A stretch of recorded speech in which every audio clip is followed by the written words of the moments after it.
Hey, everybody, welcome to the Addiction Unlimited podcast, where you get to learn everything you want to know about addiction and recovery. I'm your host, Angela Pugh, co-founder of Kansas City Recovery, life coach, and recovering alcoholic. To learn more about me, you can listen to episode 0 on your podcast app or find us on the web at addictionunlimited.com. Hello, my friend. Welcome back to Addiction Unlimited. This podcast is about what it really takes to stay sober, healing the patterns underneath the behavior so you're not just abstinent, but you're actually building a stable, honest, alcohol-free life. You know, if you're in your first 30 days, I want you to hear me clearly. Your only job right now is to not drink. That's it. Sobriety is quitting, recovery is healing. And in the very beginning, your sole focus is on not drinking. You're not fixing your whole life in the first 30 days. You're not repairing your marriage, solving your financial mess, starting a new workout routine, and overhauling your entire diet. You're not becoming a brand new human in 4 weeks, right?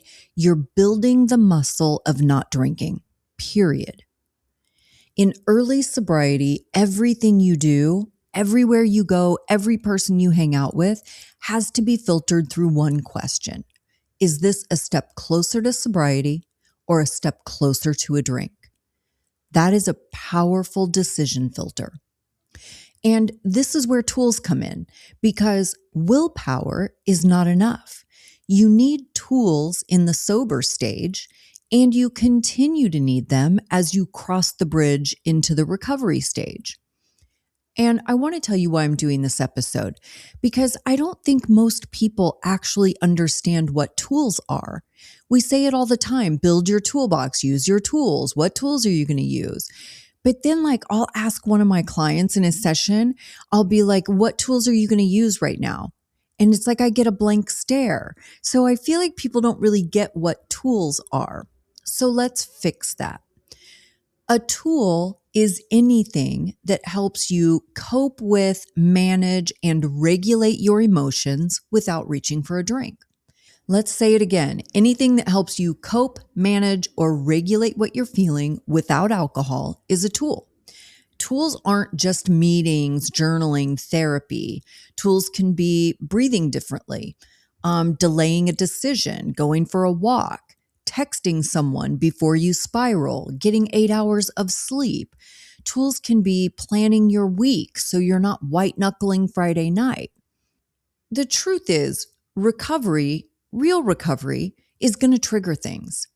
It's going to bring up feelings and discomfort. It's going to bring up anxiety and grief and anger and fear. And if you don't know how to regulate those feelings, you'll reach for the one thing that used to regulate them for you. Everybody asks, how do I stop drinking? But that's the wrong question. The better question is, what tools do I need to actually stay sober? Because stopping is an event. Staying sober is a skill. Addiction survives because most of us never learned how to feel uncomfortable feelings without escaping them. When you remove the alcohol, you don't remove your nervous system, right? You don't remove anxiety and wounds and shame. And what you're dealing with in early sobriety and in recovery is dysregulation. Dysregulation is when your nervous system gets activated and you feel overwhelmed, anxious, urgent, agitated, ashamed, or completely shut down. And your brain screams, make this stop. It's that spike in your chest or the racing thoughts, the pit in your stomach. It's the heaviness that makes you want to disappear. And when you were drinking, alcohol was the tool that used to regulate that. Now we need better tools. Remember, addiction needs you alone, isolated, and feeling bad about yourself. All three of those conditions create dysregulation. Isolation leads to anxiety and overthinking. Loneliness leads to attachment and panic. Shame leads to withdrawal and self-attack. And not all dysregulation is the same. And that's what I really want to talk about today is understanding what tools are appropriate in which situations. This is where most people get it wrong. We label everything as anxiety and we try to treat it all the same way. I'm guilty of this too. But I can't deep belly breathe my way through every type of dysregulation. Different attacks require different tools. So today, let's break down the types of dysregulation you're going to experience in life and sobriety and the tools that actually work for each one. And we're going to start with the one I think is probably the most common for us, and that's rumination and overthinking. You guys, I got to tell you, this is my fucking specialty, right? Like this sums up 90% of my day, ruminating and overthinking about God knows what. So I think most people recognize this, right? It's obsessive looping. If you're someone with anxiety, and let's be honest, all of us are, this is common. We replay conversations. We rehearse future conversations. We analyze tone. We predict outcomes. We try to solve things that haven't even happened yet, right? And in some way for your brain, like it feels productive, right? It feels like you're working on the problem, but your body is getting more activated, right? Not less. And I'm talking about the everyday looping most of us live with, right? The kind that keeps you up at night and makes you reach for relief. Now, I don't drink. Reaching for relief for me might look like food or scrolling on that damn phone. But that's still relief. We're reaching for relief. What rumination really is a dysregulated attempt at certainty. Right? It's your brain trying to control an unpredictable situation by thinking harder. Your brain believes if I just figure this out, I'll feel better. But you don't feel better, right? You feel more urgent, more anxious, more spun out. You can't solve uncertainty by thinking harder. So the question isn't, how do I fix this? The question is, what is my nervous system doing right now? And if you feel urgency, you regulate first, not think harder. Regulate first. If your heart is slightly elevated, if your thoughts are looping, if you feel urgency to text someone or make a decision, that's nervous system activation. And here's where your tools come in. Not thinking tools, regulation tools. Splash cold water on your face or on your wrists. Do 10 push-ups. Go for a fast walk around the block. Wall sit for 60 seconds. You don't process adrenaline with journaling, right? You discharge it. Adrenaline has to move out of your body. Second, contain the thinking. Like set a literal 10-minute timer and tell your brain you get 10 minutes at 4 p.m. to think about this. Your brain relaxes when it knows it's not being ignored, right? And third, write the real question. This is so freaking powerful. Not the surface issue, but the real fear. What am I actually afraid of right now? Abandonment, embarrassment, failure, loss of control? Name it, because unnamed fear turns into rumination. And lastly, do not make any decisions when you're dysregulated. If you feel urgency, delay. Don't text, don't quit, don't escalate. You regulate first, then you decide. Rumination is not a character flaw, right? It's a dysregulated attempt at safety. And the tool isn't think more or think better. The tool is to regulate. All right, type 2 is attachment activation. Sometimes what we think is anxiety isn't, it's attachment. It's that drop in your stomach when someone pulls back. It's that tightness in your chest when a text doesn't come. A wave of sadness that feels disproportionate to the moment, right? This isn't logic. It isn't just overthinking. This is your nervous system reacting to perceived disconnection. Attachment activation feels like sudden sadness, fear of abandonment, wanting reassurance immediately, feeling small, feeling exposed, or like wanting to fix it right now. And here's what's important in this. Don't misconstrue this as a craving, right? This is not a craving. You're going to feel all these things. And as soon as you feel, your brain is going to want to kill that feeling.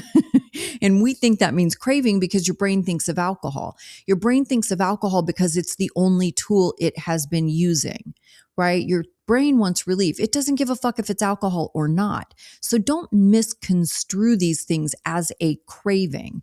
Just because alcohol pops into your head doesn't mean you're craving a drink. It means your brain is going to its default mode. Attachment, that's a wound that needs to be soothed. When you were drinking, alcohol soothed it, right? Now we need different tools. So first, regulate your body before you interpret the story, right? Chill the F out before you start placing a whole bunch of different meanings on whatever's happening or not happening. Hand on your chest, slow exhale, longer than your inhale. When you take a really deep breath and you exhale longer, it calms your system, right? Pressure is another one. Hug a pillow, wrap in a blanket. A weighted blanket is really good for this. Second, no decisions in attachment activation. You're going to hear this a lot. No decisions when you're dysregulated. You don't text. You don't confront. You don't define the relationship. You don't burn that fucker down. Regulate first. Third, name the fear out loud, not the situation, but the fear underneath. I'm afraid I'm about to be abandoned. I'm afraid this isn't going to work. I'm afraid I care more. Naming it reduces the charge, right?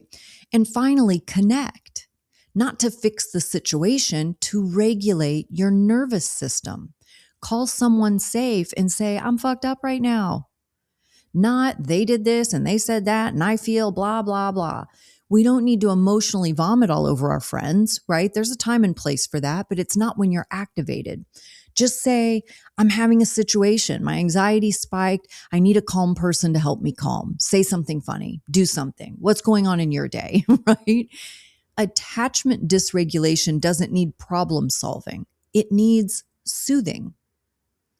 Type 3 is shame spiral. And let's talk about shame, not guilt, shame. Guilt says I did something wrong. Shame says I am something wrong. And shame dysregulation feels like I'm a piece of shit. We replay past mistakes. We withdraw. We want to disappear. We have this overwhelming urge to isolate. Like I always say, I just want to be in my bubble, thinking, what's the point? And here's the danger. Addiction loves shame because shame pushes you toward isolation, and isolation pushes you toward the drink. So what's actually happening in shame? Your nervous system is collapsing. This is not fight or flight. This is shutdown. Do not beat yourself up. Do not try to logic your way out of it. Do not force positivity and pretend you're fine. Those are the wrong tools.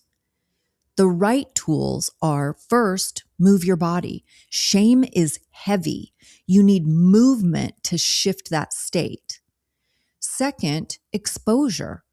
Again, text someone before you isolate. Just say, I'm in my head, dude. Say something funny. Shame shrinks in exposure.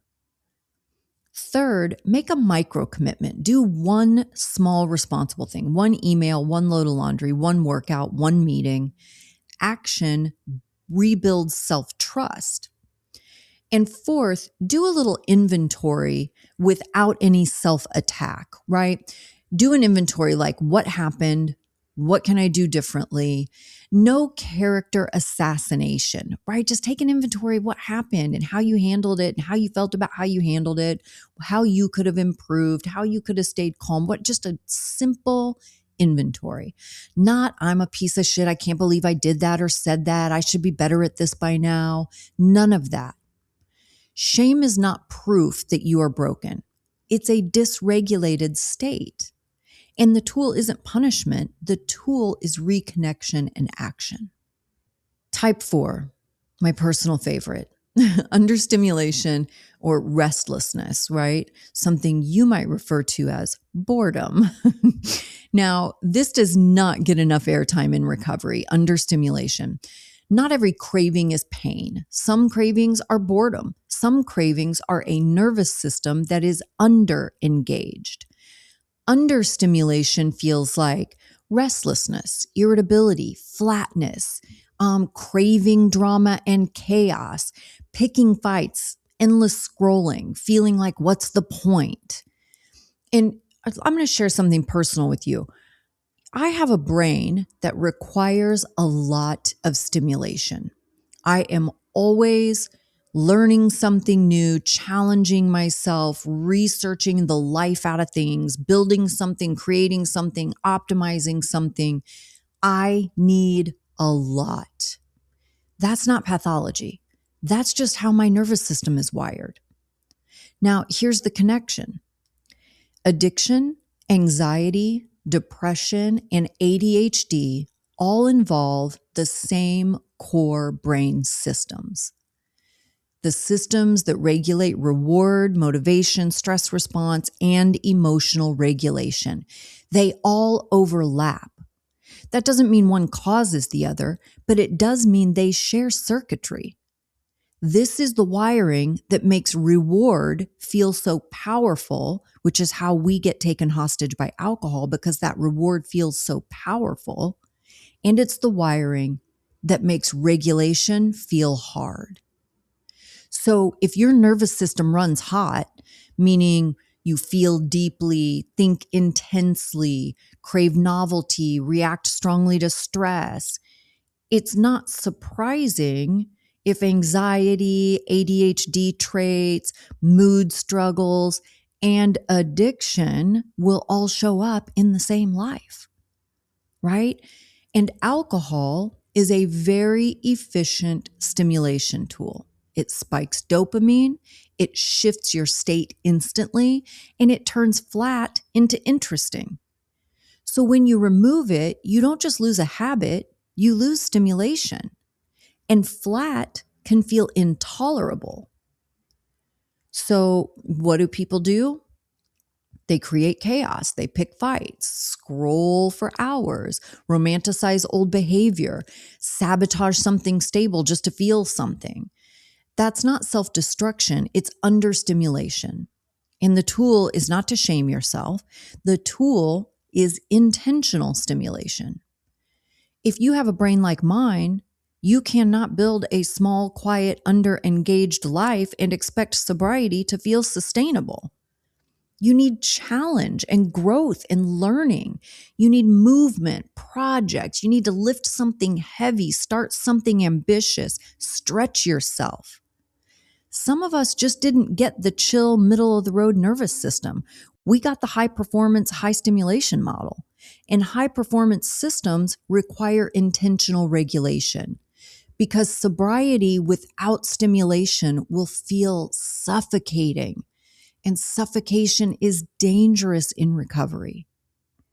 So if you're someone who says, I get bored easily, I need intensity, I'm always chasing the next thing, that doesn't mean anything's wrong with you. It means you need to build a regulated life that's still dynamic. That's the work. If you're someone who thinks fast, gets bored easily, and craves complexity, you have to be intentional about building a life that challenges you. Otherwise, your brain will go looking for stimulation in places that aren't good for you. Okay, let's simplify this. When you're activated, don't ask what's wrong with me. Ask, what is my body doing? If your heart is racing, your chest feels tight, you feel urgency to act, text, fix, decide, that's adrenaline. You don't journal adrenaline, you move it. Push-ups, cold water on your face or wrists, walk fast, wall sit, lift something heavy, discharge it. You have to move adrenaline out of your body. You can't think your way out of adrenaline. Discharge first, decide later. Okay, if your thoughts are looping, you're replaying the same conversation over and over, trying to solve something uncertain, but your body isn't in full panic, that's rumination. overthinking. And you don't outthink rumination. You contain it. Set a timer, name the real fear, delay the decision, interrupt the loop. And if you feel small, sad in a disproportionate way, scared someone is pulling away, needing reassurance right now, that's attachment activation. This is where you soothe. Hand on chest, slow exhale, call someone calm, name the fear. If you feel heavy, like withdrawing, like you are the problem, like you want to disappear, that's shame. You don't punish shame. You move your body, expose it to safe connection, do one responsible thing. And if you feel flat, restless, bored, like you want to create chaos just to feel something, that's understimulation. You don't shame that either. You stimulate intentionally. Learn something, start something, challenge yourself, change environments. The question is never, why am I like this? The question is, what state am I in? And match the tool to the state. That's recovery. So let's zoom out for a second. This is what using your tools actually means. It doesn't mean blindly journaling when your body is adrenaline activated. It doesn't mean white knuckling cravings. It doesn't mean trying to positive think your way through anxiety. It means identifying what state your nervous system is in and choosing the tool that matches the state, because not all dysregulation is the same. You don't treat adrenaline the same way you treat shame. You don't treat attachment activation the same way you treat boredom. You don't treat rumination with more thinking. And when you were drinking, alcohol was the universal tool. It treated everything. Bad day, drink. Lonely, drink. Anxious, drink. Ashamed, drink. Bored, drink. It was one tool for every state. Now we build a real toolbox. And that toolbox is what keeps you sober long term. Not motivation, not willpower, not hoping it sticks this time. Tools. Staying sober is not about being strong enough. It's about being regulated enough. That's why tools matter. Because remember this, we don't do feelings well. Whenever a feeling is involved, our brains immediately seek numbing and/or escape. Dysregulation triggers all kinds of feelings. So if you don't regulate, if you want to ignore your body and your brain, think you're fine, think this stuff doesn't apply to you, think you'll figure it out another way, then all you're doing is taking one step closer to a drink. And that's not your goal. Your goal is to always be taking a step closer to sobriety. So understand the tools you need and use them. Okay? And listen up. This is the last day to sign up for my Recovery Accelerator group. 4 weeks of coaching with me, instant access to my online course, which you keep forever, and 30 days in my member community with meetings, support, and fun.